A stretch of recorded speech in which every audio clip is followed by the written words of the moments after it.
Why hello there, fellow tailors and leatherworkers, Rhadamant here. Thank you for tuning in to RuneScape Dragonwilds. Episode 3, Crafting a Better Set of Gear. Alright, we have another vault stone. Or vault core, rather. So that allows me to build 2 of them. Very useful.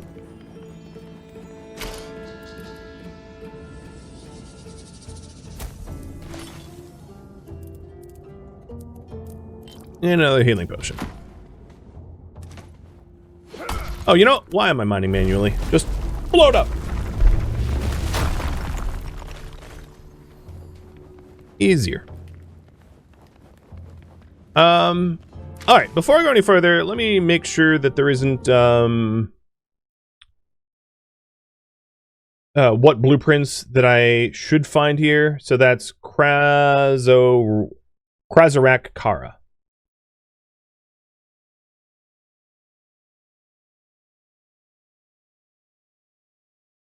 In Krazorak Kara Dragonkin Vault, 3 vault cores, which I've only found 2 of them so far. Okay. So there's another vault core down here. And the boss. I don't think this has blueprints. Okay, cool. So I only missed 1 vault core. I'll try to go back for it, but it's not a big deal if I have to skip it, because the vault cores in these places will regenerate with time. So it's not a finite building material. It's an infinite building material. Let's make sure I haven't missed any major rooms, because I wasn't systematically coming through this thing. I just kind of wandered around. So we've been in this room.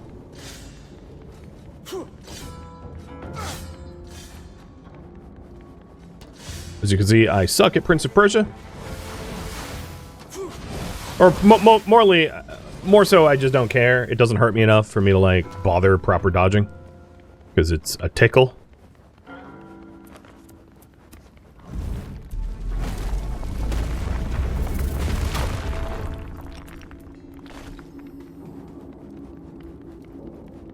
But if this place doesn't end up having the gear blueprints that I was hoping to find, I will grind the flax needed to increase my gear to tier 2 so that I can go toe-to-toe with the goblin stronghold. I could probably manage the goblin stronghold just brute forcing my way through it with my current gear as it is, but I'd rather be properly geared for stuff.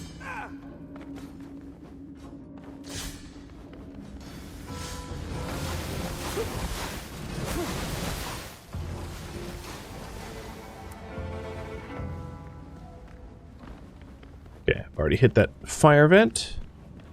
I don't think there's much I've missed, other than that one side room that's locked.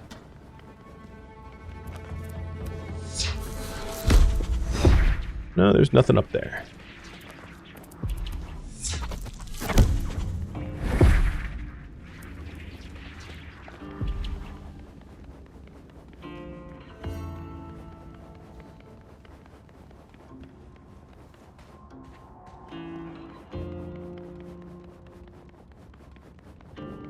So I suppose all that's left for me to do is get out of these starter rags. Got it.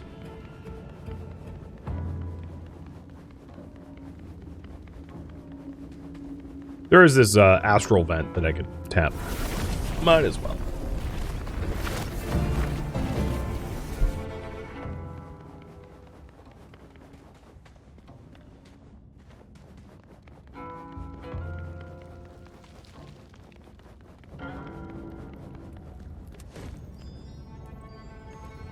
So, looking at the guide real quick, how do I get in there?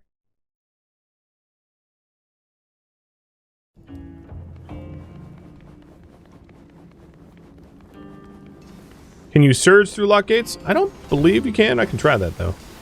It's probably just no, I already flipped that lever. There might be another lever that I need to find.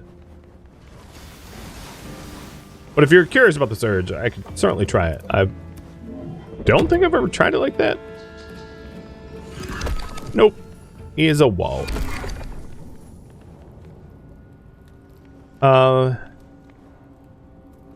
I don't think it's a mining thing, because there's a related mining skill you get later on that allows you to break walls open, giving you access to areas, but that wasn't it either.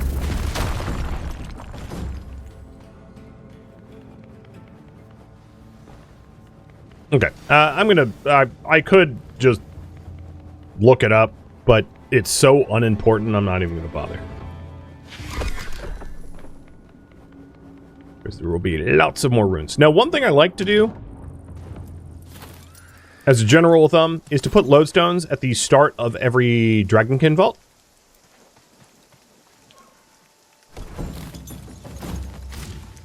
And the reason for this is, the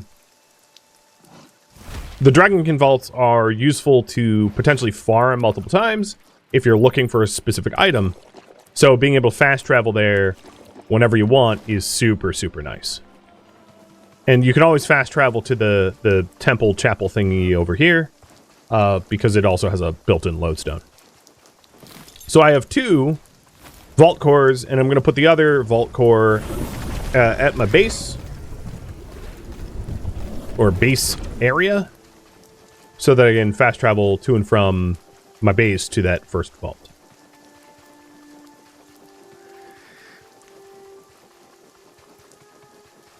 My gear is in disrepair. My battle staff is about to break.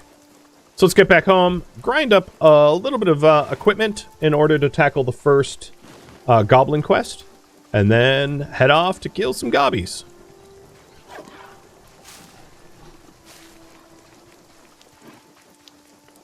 One thing that this game has ample amounts of is fall damage. If you fall any more than just like, let's say 15 feet, you will be killed by bad decisions. Now, I haven't yet died, but like, trust me when I say fall damage is vicious in this game. And with that said, the wind step will help you mitigate a lot of it, but not infinite amounts of it. So you got to be careful about fall damage because it will ruin you quick. The other thing is the building within the sphere of influence of my base works. So as you can see, I have access to that chest up to about here. Here, I don't have access. As you can see, lodestone 0 out of the 32 stone for it. Right here, I have access to it. So you can build with that in mind, where you have a bunch of central chests that allow you to gain access to everything. So now I have a lodestone in my base, so I can teleport back to that vault whenever I want. Cool. All right, let's go repair our stuff. I'm not going to bother repairing the clothing, though, because I'm intending to get rid of it, so there's no point in repairing something I want not to have. Let's cook up some raw rat meat. Delicious. I'm not quite tired yet. And, you know what I should have done is figure out exactly what I need to craft the last 2 pieces of armor that I have. So, let's decide to go magic for now. So I'm going to want coarse thread. So that's about 18 flax, give or take, depending on how much I have got in here. I can also turn the coarse animal fur into flax or threads as well, so I'll start that. So that's 6 of 18. Okay. So we're going to head into the town, or what was once a town, and get like 12 plus flax. I could also start farming it, but you guys didn't decide. You didn't vote for that, so I'm just going to grind it for now. Arthua, thank you for the sub. Welcome. There is a quest in the Crumbling Well. You see something glinting in the bucket. Reaching into the cold water, you pull out a strange-looking amulet that's even colder to the touch. A side quest of Restless Ghosts, search for a purpose for the amulet of Ghost Speak.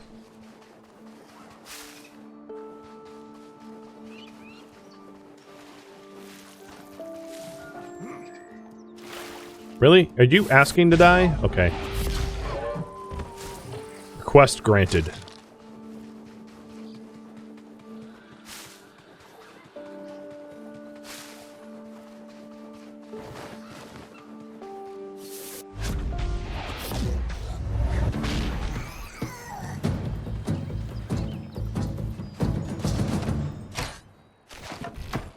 Alright, this is what is considered a vestige. It unlocks blueprints. That blueprint is just literally putting a bag over your head. But, you know, I could craft one if I wanted.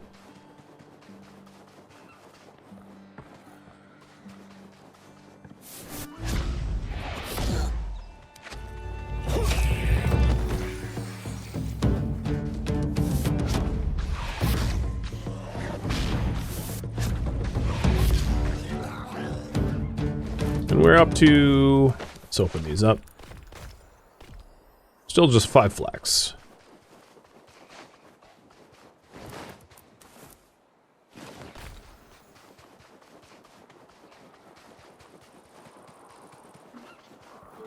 I could also be killing rats for their, like, pelts to turn into coarse thread. So if I'm out of flax in the immediate vicinity, that isn't unreasonable. Because they're pretty easy to kill.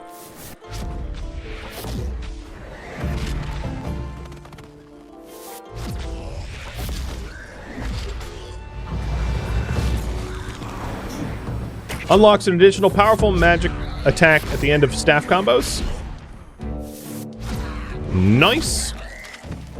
So we hit 16, and this is arcane expertise.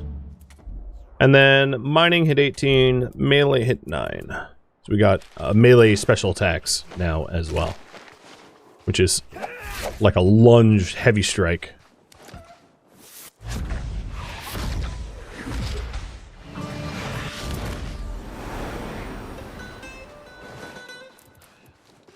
So now, my magic weapon, as you can see, it was a 3-attack combo. It is now a 4-attack combo. And the 4th attack is like a knockdown AoE, which is useful against groups.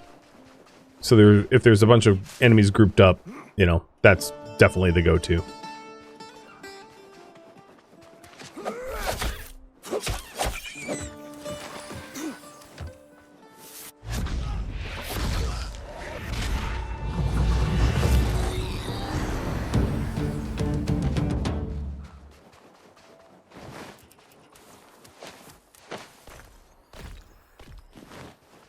Well, slowly, I am getting what we need.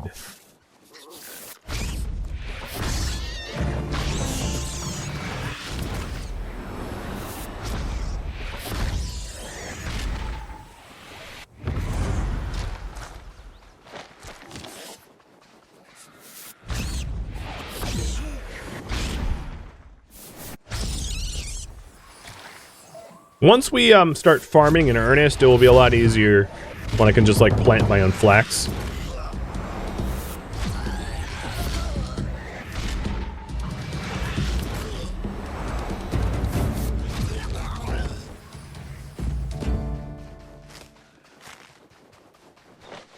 Essentially, the resource grind in this game is not all that bad, and with the utility magic that you have, you can make a very short work of it.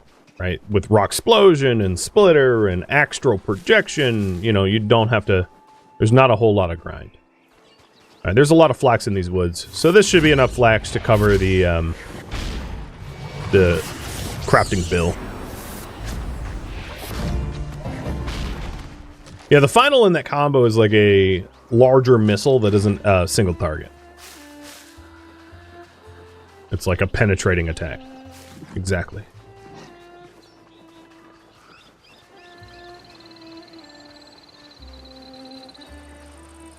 Alright, I definitely have enough now, so let's get back to base.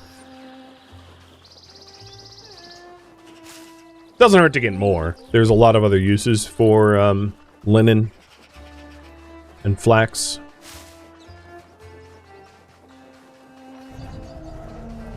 Oh, I'm about to get trolled.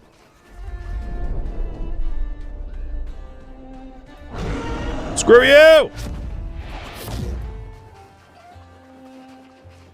So, if you're wondering why all the buildings around here are demolished, That's the reason. Mr. Jerky McJerkface in the sky did all of this. I was kind of expecting him to attack me, but, like, he didn't. So, I still don't regret cussing him out. He is a Jerky McJerkface. He killed everyone here. But at least this time he wasn't trying to murder me. But yeah, that happens. That happens. Happens a lot, in fact.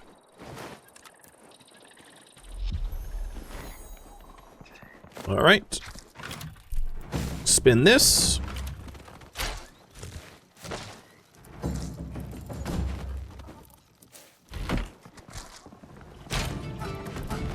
And my cooking went up because I cooked a whole lot of rat.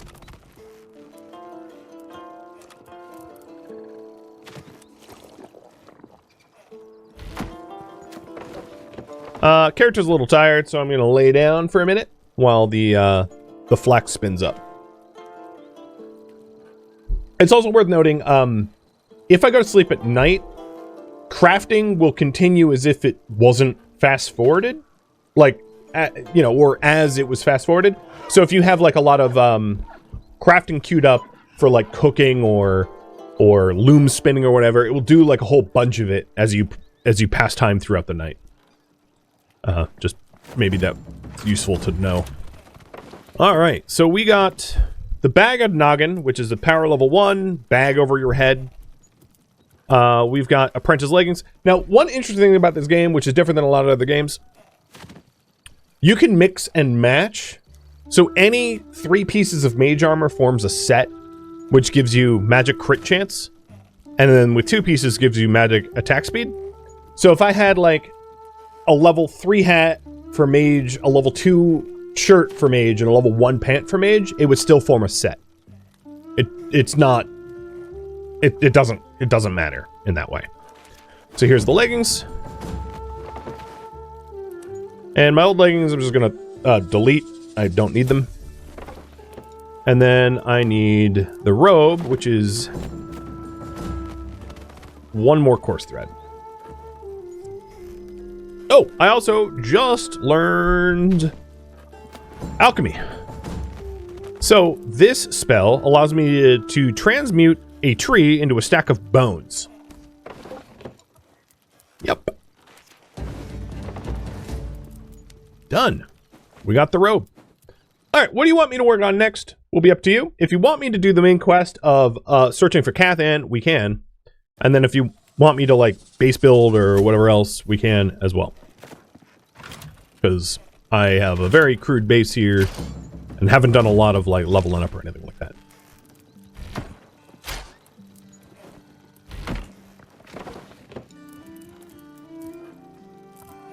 Now, as far as the base goes, there's a lot more flexibility that I'll gain later on in making it look nicer and the like. Growing pains. Speak to the old wise man in Bramblemead to learn about farming skill, because I just made a spade. I'm also going to make a bone dagger, which is a level 2 dagger, replacing my level 1. And I am going to make a shield too, to go with that dagger.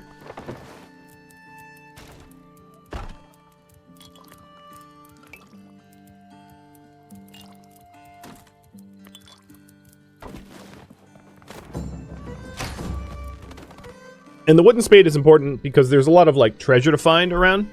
Another thing, now that I'm wearing a full set of level 2 gear, I get something, God, what is it called again? It's, like, shield. And what it will do is it will protect me. What is it? Ward? Life ward, yeah. I get life ward, which protects me from the first, like, hit or 2 that I would otherwise take to keep me alive. So, let me demonstrate it by having something hit me, depleting my life ward. Now that I have a set. So I gotta find an enemy in here somewhere. Come on! Bite me! I know I just, like, massacred all the goblins in here, but maybe there's a few left. They respawn pretty quick. Very randy goblins.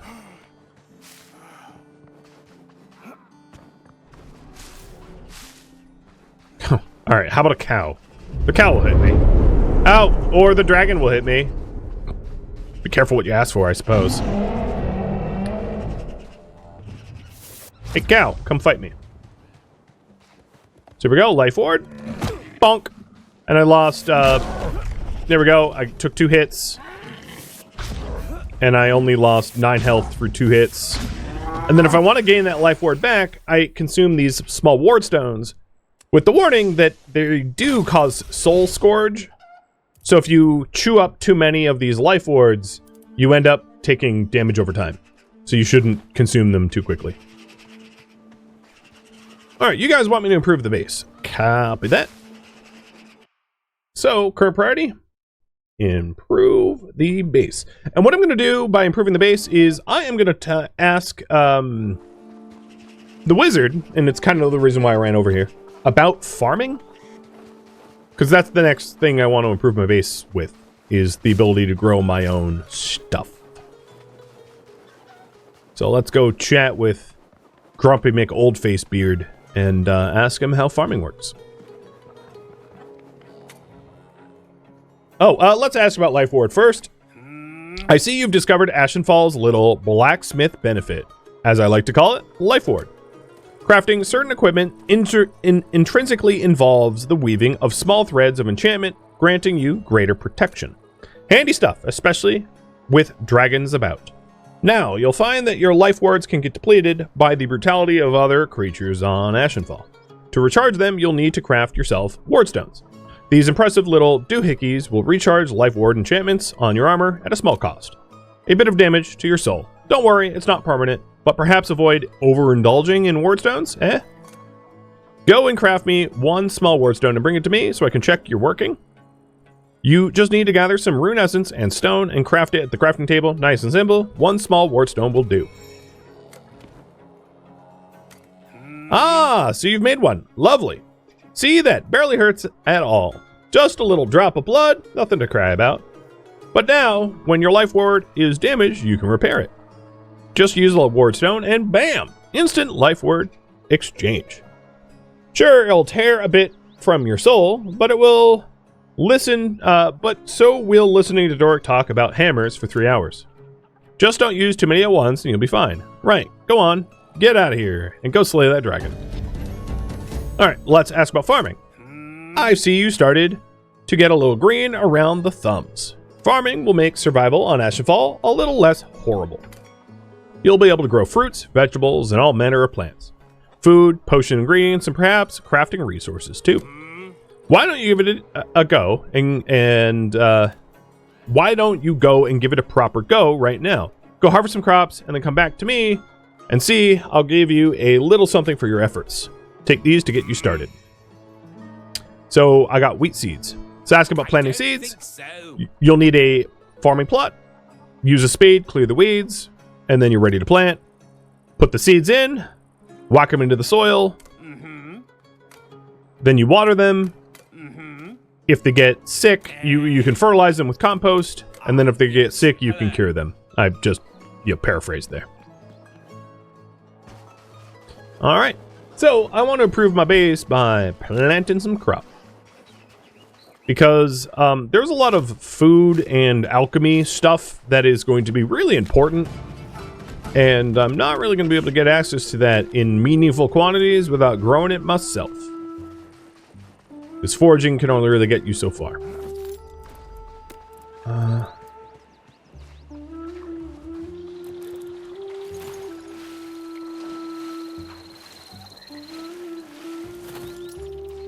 So over here in the base, we have a ash farming plot. Now the farming seeds that you have are zone specific, which means this zone here is what is considered Bryn Mawr. And if you look at the seeds here, best planted in Bryn Mawr plots, Bryn Mawr plots, Bryn Mawr plots. There is other biomes, and you should plant you should only plant things in their own respective biomes, or you're going to have sick crops and crops that wither quickly. Oh, I need a few more pieces of wood.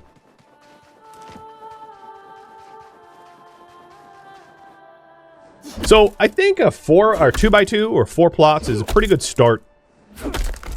Unless you want to go like crazy with farming, that should be plenty for most purposes. So that's what I'm going to start with.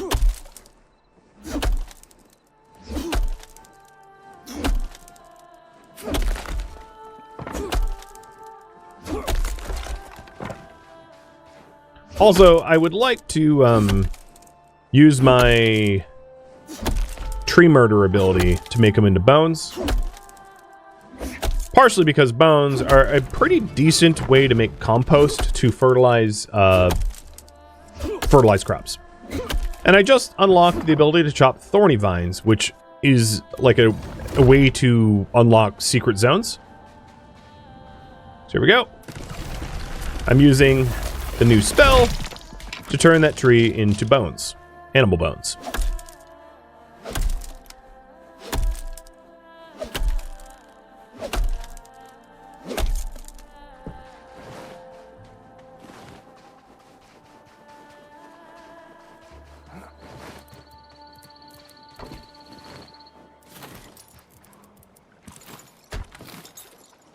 Alright, so now that we have the plots down, we want to grab the spade and clear them.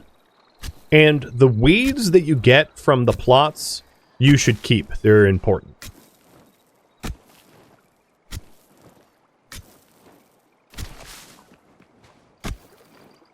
And the farming quest has us just growing our first crop. I don't think it cares what crop it is, even though we were given wheat seeds.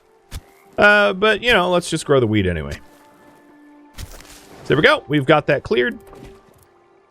Then I grab the wheat seeds on my bar and just click it into the plot, like so. I know I have more wheat seeds. No, that's potato, cabbage, wheat. There we are. And we'll plant 4 wheat seeds. Now I need to water it. And for that, I need a watering can.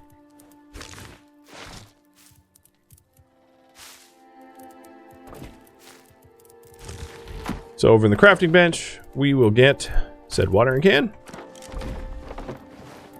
and fill it up at a water source. And this is why you'd want to, because it's easy enough to like grab a lot of water and then boil it to make it safe to drink. But like when you're early on, when you're tending crops, it's very annoying if you don't live near a source of water. Also, I picked 4 plots because the watering can has exactly 4 plots worth of water in one go. So it makes life a little easier. And this happens to be dirty water, which is not the best kind of water that you can add to your farm. But, you know, whatever. It's a start. And then I'm going to stick a box here to put the watering can into. A box just for farming. And in fact, let's, so I don't have to trip and stumble every time. Put a little stair action here. There we go. Much better. Okay.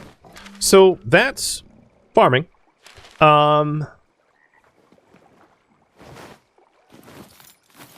Looking at my, let me clear some of this stuff out. Looking at my my queue here, I get the ability to make plant cure at 3, the ability to make a rain catcher at 6, a compost bin and bucket at 10, and that's a big one because as soon as you're able to fertilize, you can really dramatically increase your yields. So that's something to work towards for sure.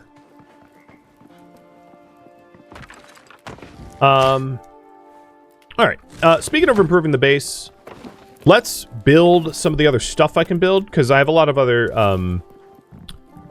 production facilities that I've yet to add. And you can see, in this case, the sort of line between the stone range in the box, and that is that it will have access to those materials. So here's what I can make so far.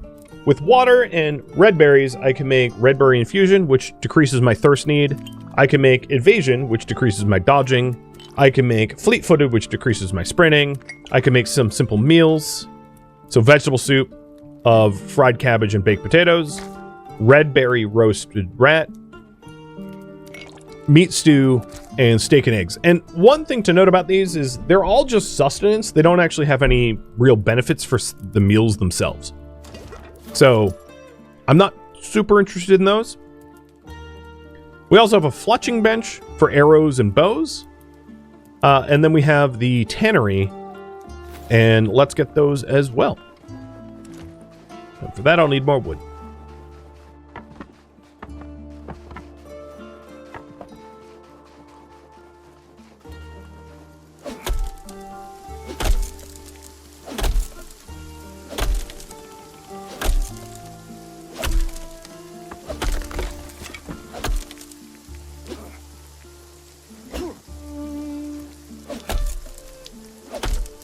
You know, I should have probably slept.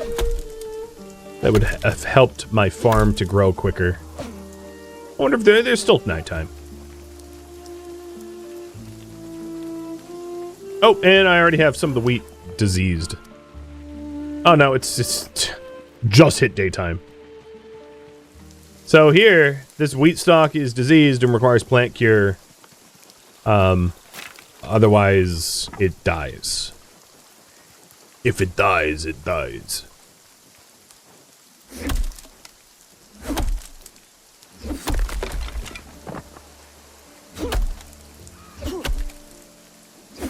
And very quickly, with the other crafting that I'm going to eventually add to the base, we will outgrow the footprint that I have now.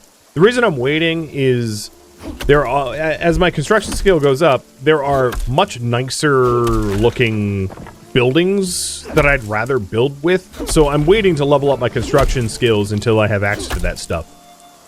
Because the basic log cabin is not as pretty as it gets, as one might imagine.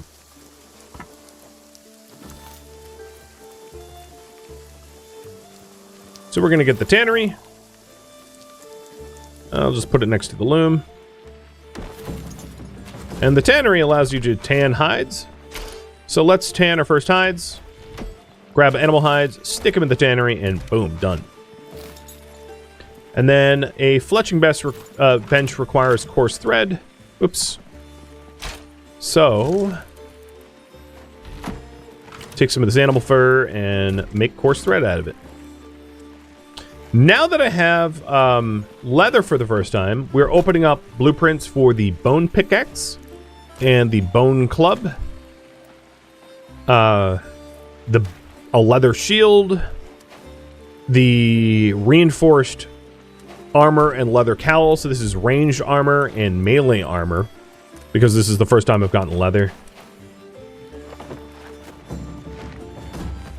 And my artisan skill, now that I have like leather for the first time, is obviously going to skyrocket.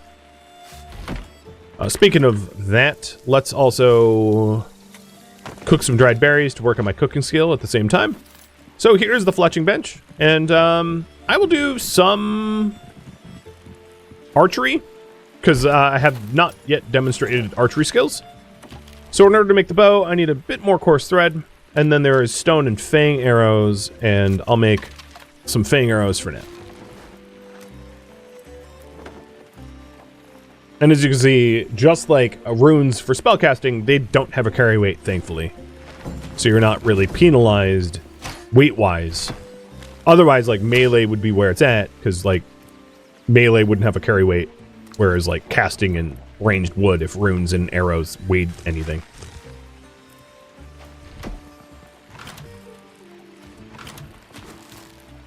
And then these animal hide scraps will turn into leather as well.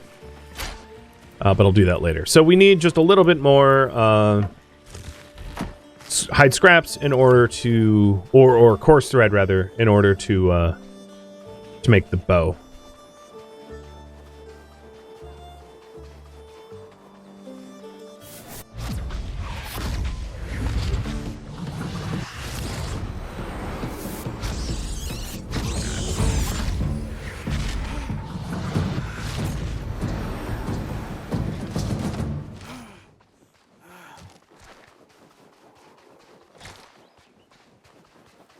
And that might be enough.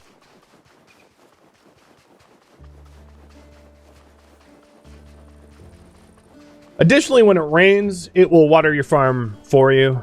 That was probably obvious to all of you, like no duh. But yes, I don't really have to worry about actively watering, you know, while it's rainy.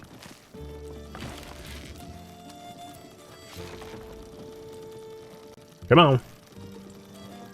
Oh, hydrate. Cheers.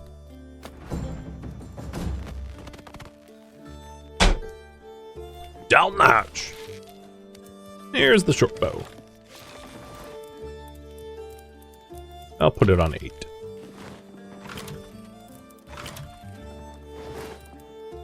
All right, we are all set. Got food and water. So range is pretty straightforward.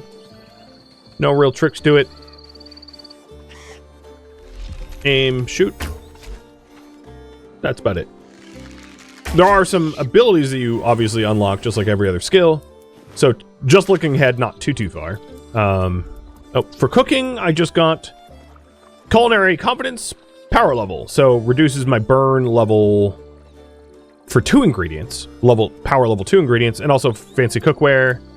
And I get tea monger, being able to make a variety of tea at 14. So speaking of range, at level 3 we get quick action for a quick shot. At level 5 we get an archery target that I can shoot, bullseye for surprise, and then a trick shot at 7. After falling a fully drawn arrow, release a follow-up shot at the right time for increased damage. And then snare, which is really nice. It stops meleeers from being able to chase you. So snare is in the range tree, but like I would say it's really useful if you want to magic cast as well.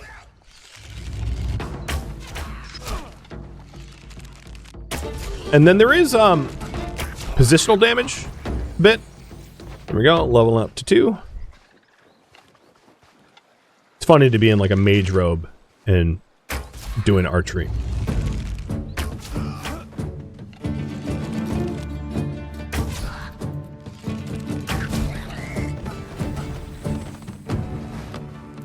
So now I've hit 3, and I should get the quick action, which is just the left quick, click, quick strike, which is kind of nice for like if I want to knock down these rune essences to the ground so that I can just like rock explosion them. Like there's some utility there too, right?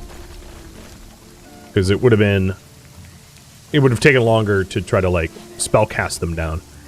Not much longer, but still.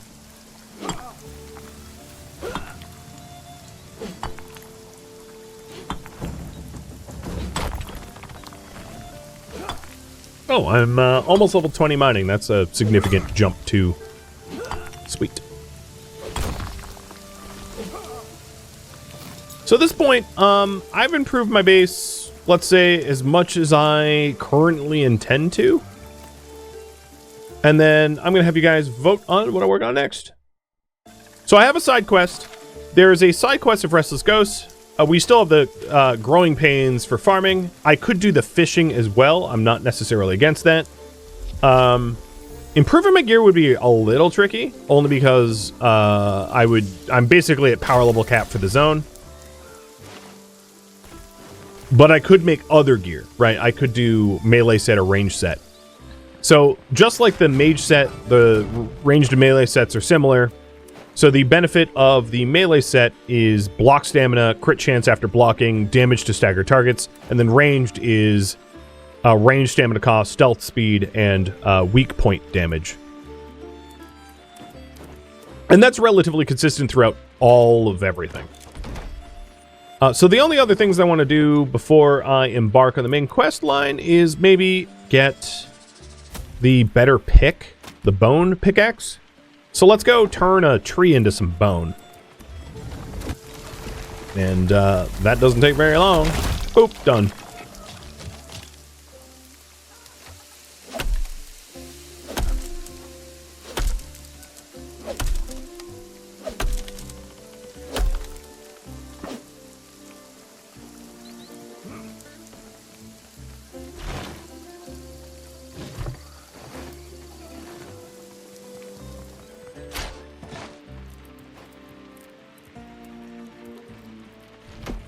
I'm even going to put the bow away because I don't really intend to use them yet. Alright, bone pickaxe. Finished. And this does more damage per swing than the other one, and it is hard enough to mine copper and tin now, which I haven't found any, but like, if I did. Okay, so it looks like we're going to do main quest line. Am I planning to do a full magic build? So what I'm planning on doing is having you guys vote. I don't mind switching it up, depending on the types of weapons that I find. So at the moment, I have a bone dagger and a ash battlestaff, and I think between the two, the ash battlestaff is more compelling of a weapon. But I am not necessarily against switching it up if you guys want. All right, time to do the main quest line. So we're heading over here to that fortressy looking thing. The other thing I'd like to do in transit is to, if I could find water runes, that would be great, because I haven't yet found water runes, and it would be nice to have. And now that I have a tier 2 knife, we can also do some melee too. I don't mind switching it up. Thank you for tuning in to RuneScape Dragonwilds, which originally streamed live on Twitch as a marathon. If you have any questions for me, let me know in the comments below, but I'm not looking for feedback or spoilers. If you would like to catch a live stream of mine, Rhadamant.com has my stream schedule and countdown timers to upcoming streams.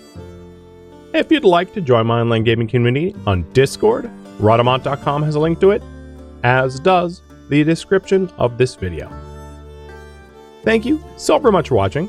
Special thank you to my Twitch subscribers, Patreon patrons, viewers that came to the live stream, and also viewers like you that support the channel and made it all the way to the credits. So thank you so very much. I hope to catch you next episode or an upcoming stream. Farewell, my fellow adventurers.